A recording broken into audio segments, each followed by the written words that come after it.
కూడా తెలుసుకోవాల్సిన అవసరం అందరికీ ఉంది. ఆంధ్రప్రదేశ్ రాష్ట్రం ఏర్పడకుండా కనుక ఉండుంటే భాషా ప్రాతిపాదికన తెలంగాణ ఈ రోజున మహారాష్ట్రలోని తెలంగాణ పూర్తి తెలుగు రాష్ట్రం వెళ్ళేది కదా. మహారాష్ట్రలోని నాందేడు, పర్బని, బీడ్, ప్రస్తుతం సంభాజీనగర్ అయిన ఔరంగాబాద్, ఉస్మానాబాద్ జిల్లాలో కొంత భాగం, కర్ణాటకలోని గుల్బర్గా, బీదర్, రాయచూరులో కొంత భాగం కలిసి ఉంది. 1956 అదే భాషా ప్రాతిపాదికన ఈరోజు కేరళ ఏర్పడింది అంటే మద్రాస్ ప్రెసిడెన్సీ నుంచి మలబార్ జిల్లా, కాసర్గోడ్, ట్రావెన్కోర్, కొచ్చిన్తో కలిసి మళ్ళీ కేరళ రాష్ట్రం ఏర్పడింది. అలాగే ఈ రోజున మనం చెప్తున్న మైసూర్ దీని రాష్ట్రం, బళ్ళారి, కొల్లేగల్ తాలూకా, సౌత్ కెనరా కలిసి కన్నడ మాట్లాడే ప్రజలు కర్ణాటక రాష్ట్రం ఏర్పడింది. బాంబే ప్రావిన్స్, మహారాష్ట్ర, గుజరాత్ ప్రత్యేక రాష్ట్రాలుగా ఆవిర్భవించాయి.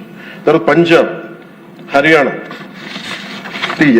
అన్ని రాష్ట్రాలు భాషా ప్రయుక్త రాష్ట్రాలుగా మన ఆంధ్రప్రదేశ్ త్యాగంతో నలిగిపోయి ఉనికితో ఏర్పడ్డ తర్వాత తిరిగి మనకి ఒక రాష్ట్రం కావాలి, మనకి ఇది కావాలంటే ఈరోజు రాజధాని లేకుండా ఇన్ని 70 సంవత్సరాల పై దాదాపు 68-70 సంవత్సరాలు అయినా కానీ, 6 దశాబ్దాలు దాటినా కానీ ఇంకా మనం ఒక రాజధాని లేని రాష్ట్రంగా, ఇంకా సరైన వసతులు లేని రాష్ట్రంగా, ఒక అడ్మినిస్ట్రేటివ్ సౌకర్యాలు లేని రాష్ట్రంగా, ఒక హైకోర్టు సమూలంగా బలమైన హైకోర్టు లేని రాష్ట్రంగా ఇంకా మనం కొట్టుకుంటానే ఉన్నాం.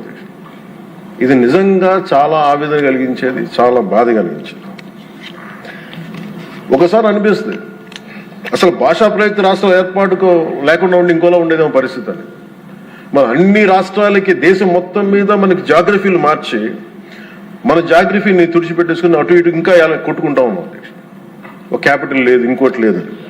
ఇవన్నీ నేను ఆలోచించే 2014లో బేషరతుగా ఎలాంటి కండిషన్స్ లేకుండా ఒకేసారి కూర్చొని నేను ఎందుకు చంద్రబాబు నాయుడు గారి నాయకత్వం తెలుగుదేశంకి మద్దతు పలికానంటే ఇది నా దేశం మీద ఉన్న ప్రేమ, నా ఆంధ్రప్రదేశ్ నేల మీద ఉన్న గౌరవం. ఇది ఎందుకంటే ఆయన లాంటి వ్యక్తి ఒక 4 దశాబ్దాల అనుభవం ఉన్న వ్యక్తి, నాయకుడు. ఆయన లాంటి వ్యక్తి చేతిలో ఆంధ్రప్రదేశ్ ఉంటే చాలా బాగుంటుంది. వారు నిర్ణయం తీసుకున్నారు అమరావతి రాజధానిగా ఉండాలి అని. అప్పటికి మనం రింగ్ రోడ్స్ ఇవన్నీ గొడవలు చూసాం. ఎక్కడైనా సరే భూ సమీకరణ అంటే చాలా గొడవలు ఉంటాయి. అలాంటిది 32,000 33,000 పైచిలకు ఎకరాలు తీసుకుంటున్నప్పుడు 80 to 90% చాలా సజావుగా సాగింది. అది నేను ఆ రోజుల్లో ఉన్నప్పుడు కొన్ని పరిస్థితులు వచ్చినాయి. ఉదాహరణకి ఉద్దన్ రాయనిపాలెం